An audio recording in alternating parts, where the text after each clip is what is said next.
नमस्कार, मैं सिकंदर खान और आज हम कर रहे हैं वर्ग एवं वर्गमूल।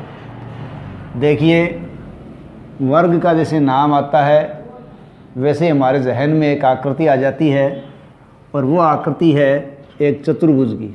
ठीक है, हालांकि अपनी इस आकृति को वर्ग कहते हैं।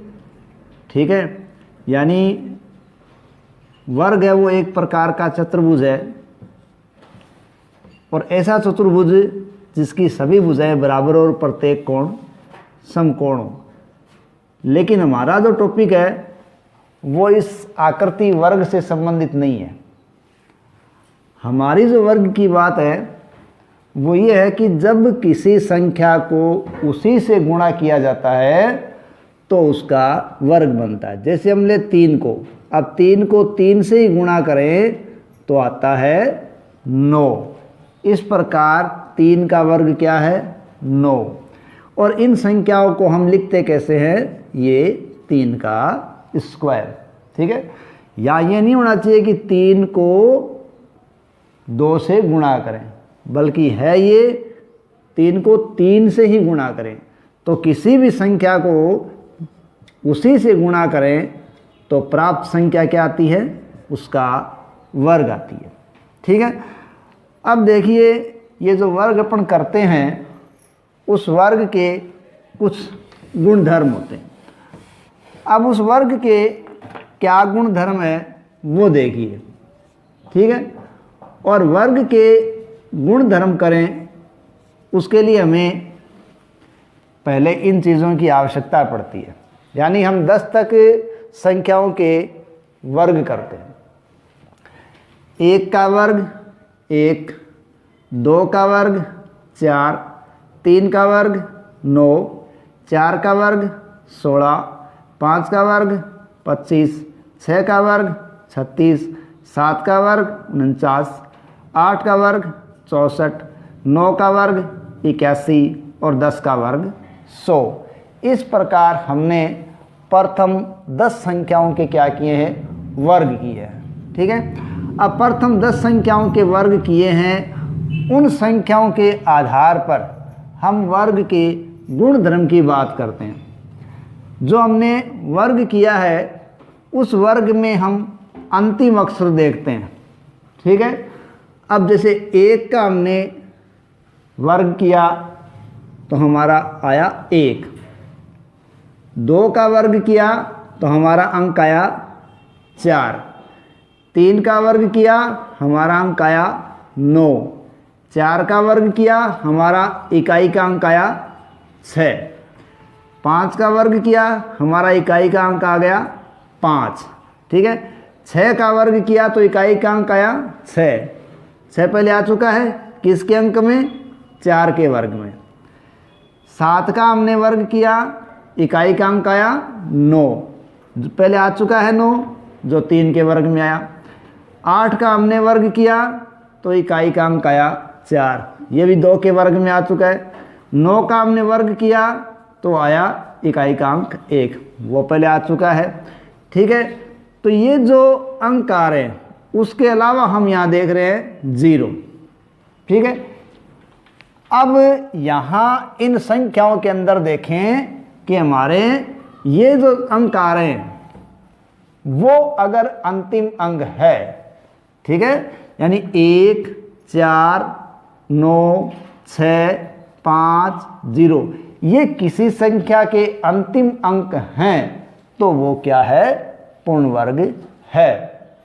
ये वर्ग की संख्या का गुणधर्म है। लेकिन ध्यान रखें, यहाँ देखिए 1 से 10 तक की संख्या में क्या बच गई? 2, 3, ठीक है, 7, 8। तो कोई भी संख्या जिसका इकाई अंक 2, 3, 7, 8 है तो वो संख्या कदापि पूर्ण वर्ग नहीं हो सकती। ठीक है, तो हम इन वर्गीय संख्याओं के आधार पर क्या कह सकते हैं कि कोई भी वर्गीय संख्या है उसके इकाई अंक को देखकर हम बता सकते हैं कि वो पूर्ण वर्ग है या वो पूर्ण वर्ग नहीं है। तो पूर्ण वर्ग होने के लिए इकाई का अंक 0, 1, 4, 9, 6, 5 होना आवश्यक है। जब ये अंक 2, 3, 7, 8 है तो वो संख्या पूर्ण वर्ग नहीं होगी। ठीक है। दूसरी बात, हमारी संख्या यदि सम है तो सम संख्या का जो वर्ग है वो सम संख्या ही होती है। जैसे यहाँ देखिए 2 का वर्ग क्या है 4, वो एक सम संख्या है। 4 का वर्ग किया, इकाई का अंक आया 6, सम संख्या है। 6 का वर्ग किया, इकाई का अंक आया 6, सम संख्या है। 8 का वर्ग किया, इकाई का अंक आया 4, सम संख्या है। ठीक है। तो इस प्रकार यदि हम सम संख्या का वर्ग करें तो प्राप्त संख्या है वो सम ही होगी। इसी प्रकार हम किसी विषम संख्या का वर्ग करें तो उसका पूर्ण वर्ग है वो भी विषम होगा। जैसे 3 का 3 से हमने किया तो 9, 5 को 5 से किया तो 25। ठीक है। ये जो इकाई के अंक हैं, 7 को जैसे 49 है, ये क्या है, ये इकाई के अंक है वो विषम है। तो ध्यान रखें, वर्गीय संख्याओं में विशेष गुण क्या होता है कि जो सम संख्या का वर्ग होगा वो सम होगा और विषम संख्या का वर्ग विषम ही होगा। ठीक है। अब देखिए, सम संख्या विषम संख्या के आधार पर यदि हम शून्य को लें तब क्या होता है। देखिए, यदि शून्य की संख्या सम है, जैसे किसी संख्या के अंत में क्या है 2 शून्य, जैसा कि हम यहाँ देख रहे हैं। ठीक है, 2 शून्य। तो यदि शून्यों की संख्या सम है, इसका मतलब वो संख्या पूर्ण वर्ग है। ठीक है। 0 की संख्या 4 आ गई, इसका मतलब वो संख्या पूर्ण वर्ग है। वहीं देखिए, मान लीजिए हमारे पास ये 3 0 आ गए, तो 0 की संख्या यदि विषम है तो वो संख्या कदापि पूर्ण वर्ग नहीं हो सकती। ठीक है। तो यहाँ एक बात ये होगी कि 2, 3, 7, 8 यदि इकाई का अंक है तो वो पूर्ण वर्ग नहीं है। इसी प्रकार 0 की संख्या यदि विषम है तो वो पूर्ण वर्ग नहीं है। ठीक है। तो सम और विषम के आधार पर भी हमने देख लिया और शून्य की संख्या के आधार पर भी हमने देख लिया। ठीक है। अब हमें जानेंगे कि पूर्ण वर्ग निकालें कैसे। ठीक है, यानी पूर्ण वर्ग ज्ञात करना। अब हम पूर्ण वर्ग ज्ञात करना। जैसे हमें पता है हम 4 को 4 से गुणा करें तो क्या आएगा 16 आएगा। इसी प्रकार हम 6 से 6 को गुणा करें तो क्या आएगा 36 आएगा। लेकिन बड़ी संख्याएं हों, उन संख्याओं के भी हम वर्ग निकाल सकते हैं। तो उनके वर्ग निकालने के लिए देखिए, जैसे मैं बड़ी संख्या ले रहा हूँ 36। ठीक है। अब 36 को आप तोड़ सकते हैं। किसके नज़दीक है, ये आप कर सकते हो 30 + 6, या आप इसको कर सकते हो 40 - 4। दोनों तरफ से ये हो जाएगी, तो हम इसको दोनों तरह से कर सकते हैं। ठीक है, यानी 36 को 30 + 6 या 40 - 4, इस प्रकार तोड़ के इनके होल स्क्वायर का हम फॉर्मूला लगा सकते हैं। जैसे हम 30 + 6 के होल स्क्वायर का फॉर्मूला लगाएं तो वो होगा a² + b² + 2ab। ठीक है, तो हमारी ये संख्या a है और ये हमारी संख्या b है। तो हमारी ये a संख्या है 30 का स्क्वायर प्लस हमारी 6 है b का स्क्वायर प्लस 2 का 2 है, a का मान यहाँ 30 और b का मान है 6। ठीक है, अब यहाँ हम वर्ग करें 30 का तो 30 30 900, 6 का करें 36 और प्लस इनको आप गुणा करें।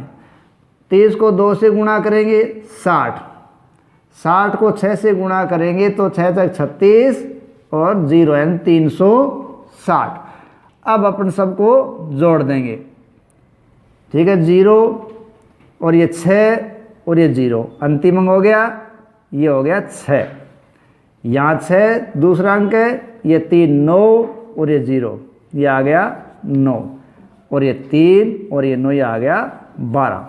इस प्रकार इसका आंसर आएगा 1296, यानी 36 का वर्ग होगा 1296। लेकिन अब इसको हम इस फॉर्मूले से करें तब इसमें थोड़ा सा परिवर्तन क्या आ जाएगा, हम इसको माइनस में तोड़ के करें तो देखिए ए स्क्वायर, ठीक है, plus B square minus 2ab होगा। यहाँ ये 2ab प्लस में है और हम घटा के कर रहे हैं तो वो माइनस में आएगा। 36 को हमने यहाँ 40 माइनस 4 के होल स्क्वायर के रूप में लिखा है। पहली हमारी संख्या है 40 का स्क्वायर प्लस हमारी दूसरी संख्या है 4 का स्क्वायर, ये भी हो गया, माइनस 2 है और a का मान 40 है, b का मान 4 है। 40 का हम वर्ग करेंगे, 4 चौक 16, ये डबल 0 आ गए, प्लस 4 चौक 16 माइनस, अब इनको गुणा करेंगे, ठीक है, 40 और 2 को गुणा करेंगे तो 80, फिर 8 चौक 32 गुणा करेंगे, ये आ जाएगा 320। अब देखिए यहाँ हमारा ये दो मान प्लस में है 16 16, ठीक है, 16 से 16 और हमें इसमें से क्या घटाना है 320 और ये हमारा आंसर आ गया 1296। इस प्रकार हम बड़ी संख्याओं का वर्ग आसानी से कर सकते हैं, उनको दो खंडों में तोड़कर। ध्यान रखें वो मतलब जैसे यहाँ आप प्लस में भी कर सकते हैं और माइनस में भी कर सकते हैं। देखिए वो संख्या जिसके नज़दीक हो वो फॉर्मूला इस्तेमाल कर लेना चाहिए। जैसे 36 है वो 40 के नज़दीक है तो 40 माइनस 4 कर लो। मान लो यही संख्या अपने पास 32 होती तो हमें 30 प्लस 2, ये प्लस के नज़दीक होती तो हम इसका 30 प्लस 2 से कर लेते। जैसे आपकी इच्छा है उसी प्रकार से आप उसको कर सकते हो। तो ये हमने पूर्ण वर्ग निकालना देखा है कि बड़ी संख्याओं के वर्ग हम आसानी से निकाल सकते हैं, ठीक है। अब देखिए हमने ये भी देख लिया कि सम संख्या के वर्ग सम होते हैं और विषम संख्या के वर्ग विषम होते हैं, शून्य के आधार पर भी देख लिया। अब देखिए पूर्ण वर्ग है वो योग या घटाव के आधार पर भी होता है क्या, ठीक है। देखिए पूर्ण वर्ग को हम योग या घटाव के आधार पर भी ज्ञात कर सकते हैं और वो भी कौन सी, विषम संख्याओं का योग, ठीक है। विषम संख्याओं के योग के आधार पर हम क्या कर सकते हैं, वर्ग ज्ञात कर सकते हैं और वही घटाव के काम आ जाएगा। जैसे देखिए पहली विषम संख्या 1, फिर विषम संख्या 3, फिर विषम संख्या 5। हमारे पास ये 3 संख्या आ गई, इनको हम जोड़ेंगे तो कितने हो गए 9, यानी प्रथम 3 संख्या है 1 3 5 और ये योग आ गया 9। हमें पता है कि ये कितने का वर्ग है, 3 का वर्ग है, ठीक है। उसी प्रकार विषम संख्याएं अपन जोड़ दें, ये 3 हो गई, ये 7, ये 9 और ये हो गई 11, यानी 1 2 3 4 5 6। हमारी ये संख्या 6 हो गई है, हमें अब जोड़ने की जरूरत नहीं कि कितना हुआ, हमें सीधा पता है कि ये 6 संख्या है तो 6 6 के 36, यानी ये 6 का वर्ग हो गया है, ठीक है। इस प्रकार विषम संख्याओं को जोड़कर हम क्या कर सकते हैं, पूर्ण वर्ग ज्ञात कर सकते हैं, ठीक है। इसी प्रकार कोई संख्या में पूर्ण वर्ग दी गई है, ठीक है, तो वो संख्या किसकी पूर्ण वर्ग है ये हम विषम संख्या के घटाव से ज्ञात कर सकते हैं। जैसे 64 है, वो किस संख्या का पूर्ण वर्ग है ये हमें विषम संख्या के घटाव से जानना है। तो हम 64 में से घटाएंगे 1, हमारा आंसर आ गया 63। 63 में से हम घटाएंगे दूसरी विषम संख्या 3 और हमारा आंसर आ गया 60। अब हमारे पास अगली विषम संख्या होगी 5 और हमारा आंसर घटाने पर आ गया 55। 55 में से हमारी अगली विषम संख्या है 7, ठीक है। अब हम इसमें से 7 घटाएंगे, हमारा आंसर आ गया 48 48।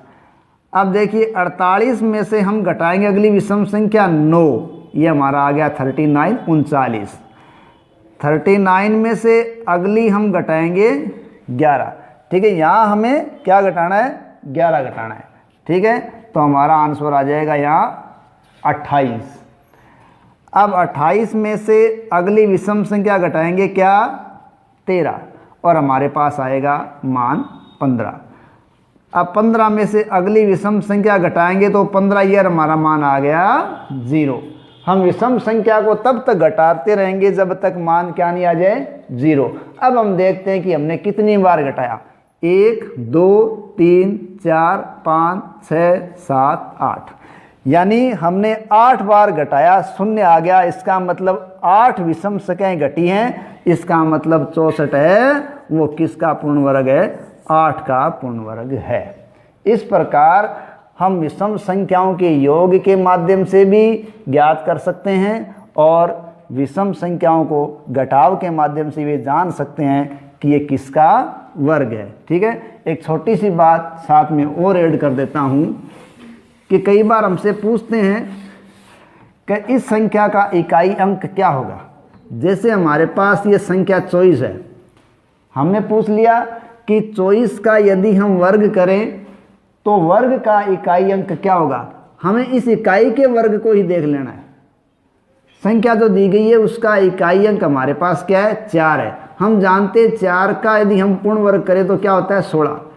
तो इसका इकाई अंक क्या है, 6। इसका मतलब 24 का जो भी वर्ग होगा उस संख्या का इकाई अंक क्या होगा, 6 होगा। इसी प्रकार मान लीजिए हमें कहा गया 29 की वर्ग का इकाई अंक क्या होगा, तो इसका इकाई अंक देखेंगे क्या है, 9। तो 9 का होता है 81। तो इसका जब 9 का 81 पूर्ण वर्ग हुआ तो उसका इकाई अंक क्या आया, 1। तो इसका मतलब 29 का हम पूर्ण वर्ग करेंगे तो उस संख्या का इकाई अंक क्या होगा, 1 होगा। इस प्रकार हम किसी संख्या का पूर्ण वर्ग करके ये जान सकते हैं या अंतिम अंक देखकर जान सकते हैं कि पूर्ण वर्ग का इकाई अंक क्या होगा। इसी प्रकार हमें कह दिया कि कोई संख्या है, उस संख्या का अंतिम अक्षर है वो 6 है, तो वो किस संख्या का पूर्ण वर्ग हो सकती है। तो हमें इधर देखिए, ये हमने संख्याएं लिखी हैं, यहाँ 4 का हमने पूर्ण वर्ग किया तो इकाई का अंक क्या आया है, 6। इसी प्रकार जब हमने 6 का पूर्ण वर्ग किया तो इकाई का अंक क्या है, 6। इसका मतलब ये संख्या ऐसी संख्या का पूर्ण वर्ग है जिसका इकाई अंक या तो 4 है या फिर 6 है, ठीक है। यानी ये जो संख्या है, ये संख्या जिस संख्या का वर्ग है उस संख्या का इकाई अंक 4 या 6 होगा। ये हम इसके आधार पर देख सकते हैं। तो इसी प्रकार कोई और बड़ी संख्या हमें मान लीजिए दी गई है, जैसे ये दे दी गई, ये क्या हो सकता है, यानी ये जिस संख्या का पूर्ण वर्ग है उस संख्या का इकाई अंक क्या होगा। तो हमें देखना पड़ेगा कि क्या किसी संख्या की इकाई अंक में 4 आ रहा है, तो हम 2 को 2 से करें तो क्या आ रहा है, 4। इसका मतलब ये किसी ऐसी संख्या का पूर्ण वर्ग हो सकता है जिसका इकाई अंक क्या हो, 2 हो, ठीक है। अब आगे हम देखते हैं, इसी के अंदर एक बिंदु है पाइथागोरस त्रिक। क्या है, पाइथागोरस त्रिक, ठीक है। देखिए 3 संख्याओं का एक जोड़ा है, 3 4 5। क्या ये पाइथागोरस त्रिक है या नहीं। देखिए इसमें पहली संख्या अपनी a मानिए, दूसरी संख्या अपनी b मानिए और तीसरी संख्या मानिए c। पाइथागोरस त्रिक में क्या होता है, प्रथम संख्या का स्क्वायर प्लस दूसरी संख्या का स्क्वायर बराबर तीसरी संख्या का स्क्वायर। यानी प्रथम 2 संख्या का वर्ग करें और उनका योग करें तो वो तीसरी संख्या के वर्ग के बराबर आता है, तो वो पाइथागोरस त्रिक है। जैसे पहली संख्या 3 है, 3 का हम स्क्वायर करें तो 3 3 9। इसी प्रकार दूसरी संख्या b 4 है तो 4 चौक 16 और तीसरी संख्या c 5 है तो 5 का स्क्वायर 25। अब यहाँ देखिए, प्रथम दो संख्या को जोड़ें तो वो क्या है 25, और तीसरी संख्या का वर्ग भी क्या है 25। इस प्रकार प्रथम दो संख्याओं के वर्गों का योग तीसरी संख्या के वर्ग के बराबर होता है, तो उसे पाइथागोरस त्रिक कहा जाता है। ध्यान रखें, हमें एग्जाम के अंदर एक संख्या दी जाती है कि एक संख्या ये है, आप दूसरी संख्या या तीसरी संख्या दोनों ज्ञात कीजिए। तो मान लीजिए, ठीक है, हमें पाइथागोरस त्रिक ज्ञात करना है। क्या करना है? पाइथागोरस त्रिक है वो ज्ञात करना है जिसकी पहली संख्या हमारे पास क्या है 8, प्रथम संख्या क्या है 8, तो बाद की दो संख्याएं कौन सी है? देखिए, पाइथागोरस त्रिक ज्ञात करने के लिए एक फॉर्मूला है और वो ये है 2m m स्क्वायर माइनस 1 और m स्क्वायर प्लस 1। इस फॉर्मूले के द्वारा हम ज्ञात कर सकते हैं पाइथागोरस त्रिक की संख्याएं। पहले हमने वो दे रखा है 2m। देखिए, हमें इसके लिए m की आवश्यकता होती है। पहली संख्या 8 है, इसका मतलब 2m का मान क्या है 8। हमें केवल चाहिए m, ठीक है, और ये है 2m। तो जब 2m बराबर क्या है 8, तो m बराबर क्या होगा 8/2, यानी 8 में 2 का भाग लगाएंगे तो m का मान आ गया 4। इस प्रकार जो प्रथम संख्या 8 है वहाँ m का मान आया 4। तो हम इस समूह की दूसरी संख्या निकालते हैं। कैसे निकालेंगे? दूसरी संख्या होगी m स्क्वायर माइनस 1। m का मान हमने निकाल लिया क्या 4, उसका स्क्वायर करेंगे 4 चौक 16 और उसमें से 1 घटाएंगे तो संख्या क्या आ गई 15। आगे इसको बढ़ाएंगे, फार्मूला आगे है प्लस में m स्क्वायर प्लस 1। m का मान हमने 4 निकाल लिया है, यहाँ प्लस करेंगे 1, 4 चौक 16 प्लस 1 बराबर 17। इस प्रकार इस पाइथागोरस त्रिक की पहली संख्या 8 है तो दूसरी संख्या 15 होगी और तीसरी संख्या 17 होगी। इस प्रकार ये 8, 15 और 17 पाइथागोरस त्रिक की संख्याएं हैं, ठीक है। तो किस प्रकार निकालेंगे 2m m square minus 1 m square plus 1। जो दी गई संख्या उससे पहले m ज्ञात करेंगे, यानी 2 का भाग लगा के m आएगा, फिर m स्क्वायर करके माइनस 1 कर देंगे और दूसरी बार m स्क्वायर करके प्लस 1 कर देंगे तो तीनों संख्या आ जाएंगी। इस प्रकार हम पाइथागोरस त्रिक की संख्याएं ज्ञात कर सकते हैं, ठीक है।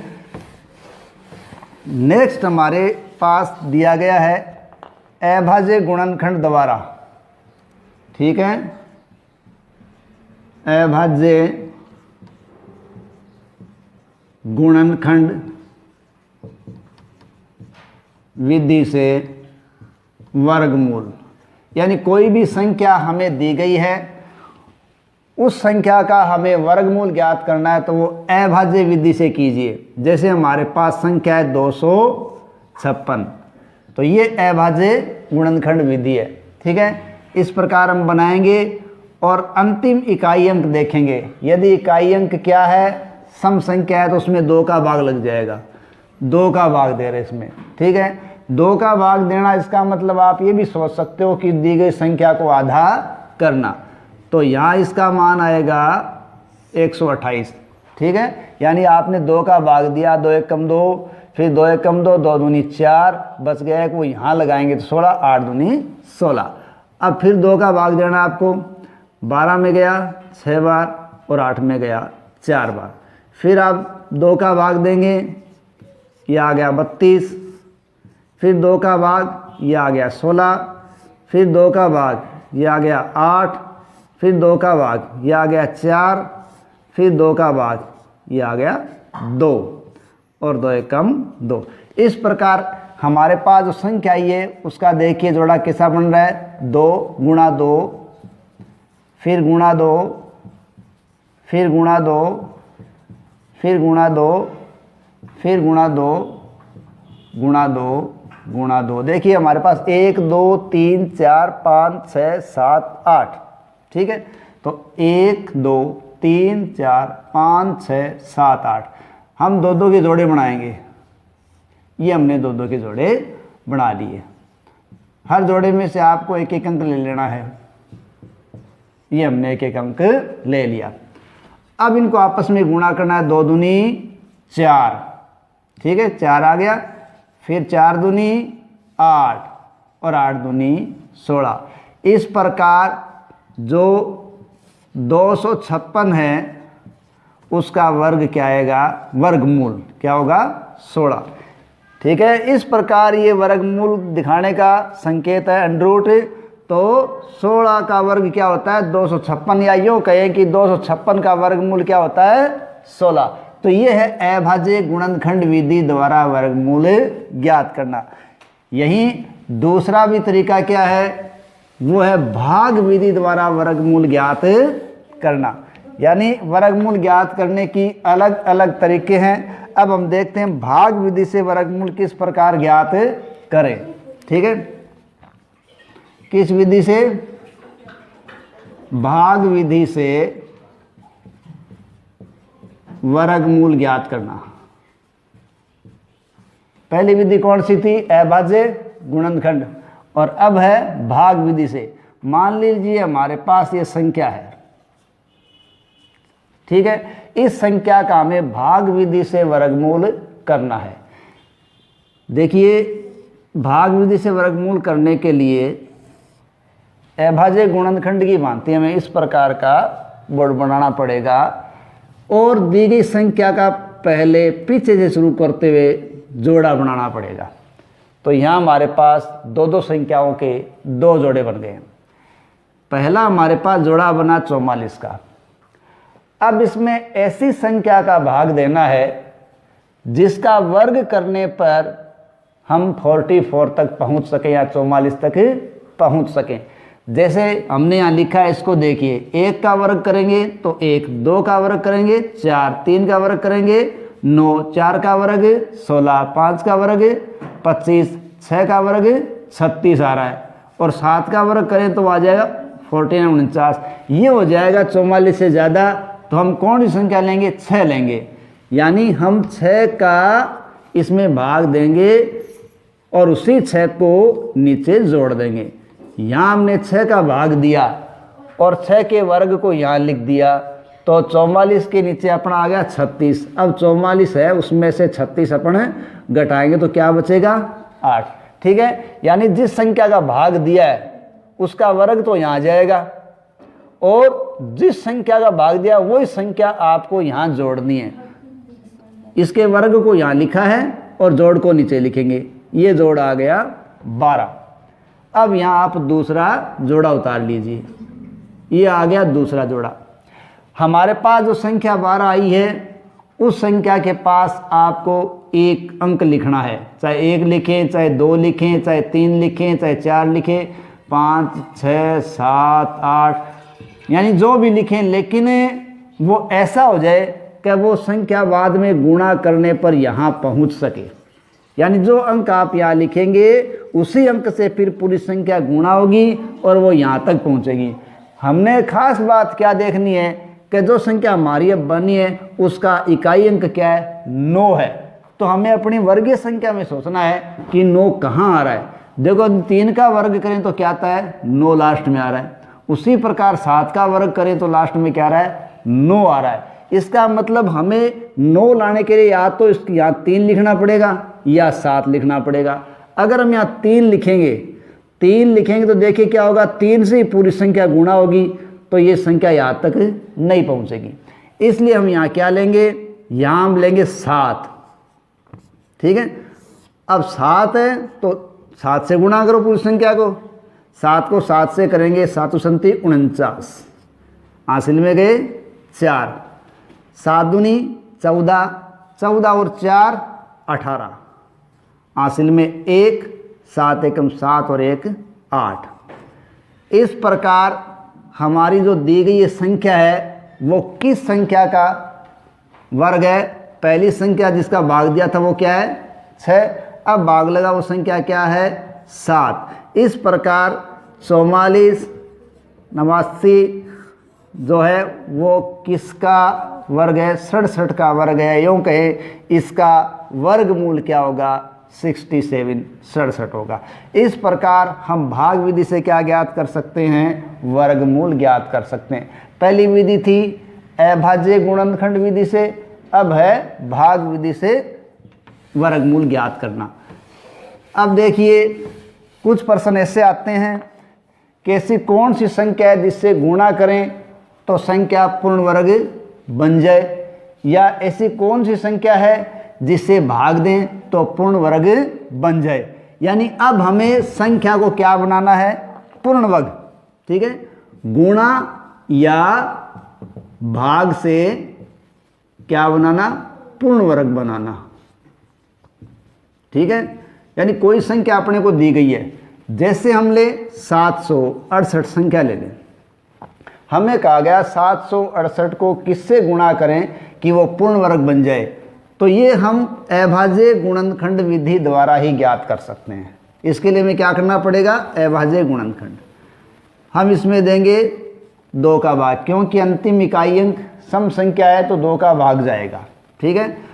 तो 7 के अंदर 2 का भाग देंगे 3 बार जाएगा, 1 बचेगा वो अपन यहाँ माने तो 16 हो जाएगा तो 8 बार जाएगा, और ये गया 4 बार। इस प्रकार हमने किसका भाग दिया 2 का, फिर एक सम संख्या आ रही है फिर 2 का भाग जाएगा, ठीक है। इस बार 2 का भाग जाएगा, 3 में गया 1 बार, 1 यहाँ बच गया तो 18 हो गया, ये 9 बार और ये 2 बार। फिर सम संख्या आ गई, फिर हमारा 2 का भाग जाएगा। 19 के अंदर भाग देंगे तो वो भाग जाएगा 2 में 18, 9 बार, 1 इधर गया, ये आ गया अपना 96। फिर सम संख्या है तो अपना फिर भाग जाएगा, ये 4 बार गया, ये 8, फिर 2 का भाग जाएगा, ये आ गया 24, फिर 2 का भाग जाएगा, ये आ गया 12, फिर 2 का भाग गया, ये आ गया 6, फिर 2 का भाग गया, ये आ गया 3। अब 2 का भाग नहीं जा रहा तो 3 का भाग देंगे, ठीक है। अब देखिए हम देखते हैं 2-2 के जोड़े बन गए, ठीक है, ये जोड़े बन रहे हैं, लेकिन 3 का जोड़ा नहीं बनेगा।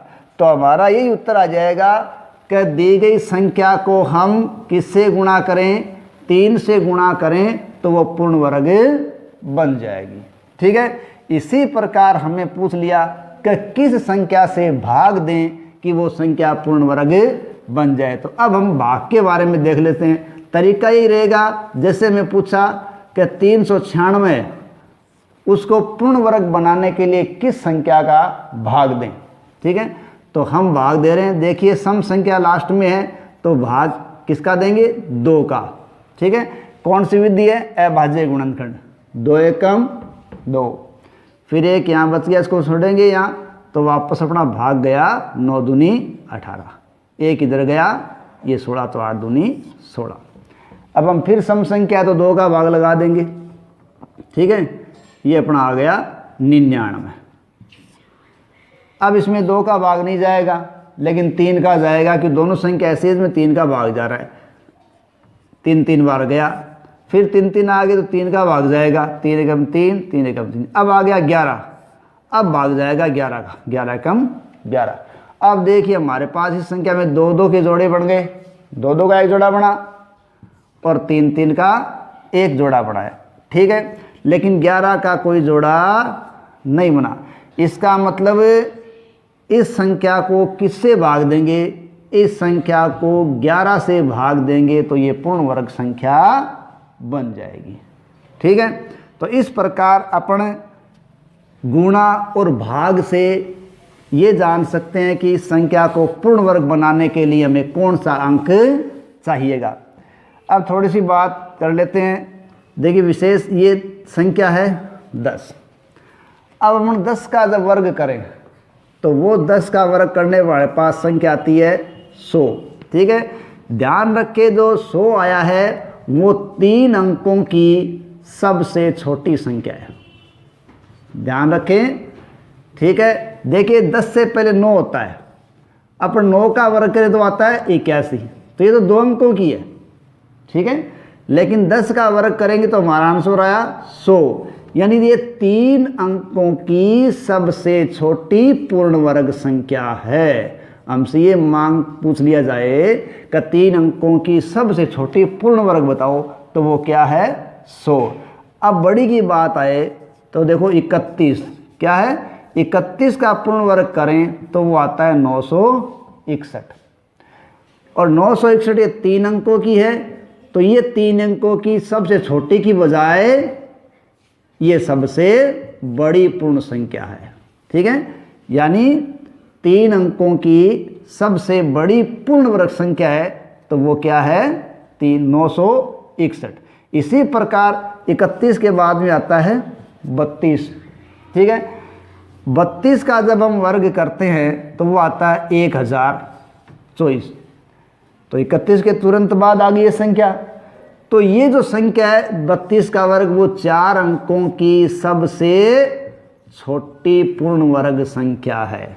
4 अंकों की सबसे छोटी पूर्ण संख्या 1024 है, जो किसका वर्ग है? वो 32 का वर्ग है। अब हम देखते हैं 99 का वर्ग। ठीक है, 99 का जब वर्ग करेंगे तो हमारे पास संख्या आएगी ये 9801। ये क्या है? ये 4 अंकों की सबसे बड़ी पूर्ण वर्ग संख्या है। ठीक है, यानी 10 का वर्ग 100 है, जो 3 अंकों की सबसे छोटी वर्ग पूर्ण वर्ग संख्या है। 31 का वर्ग है 961, जो 3 अंकों की सबसे बड़ी पूर्ण वर्ग संख्या है।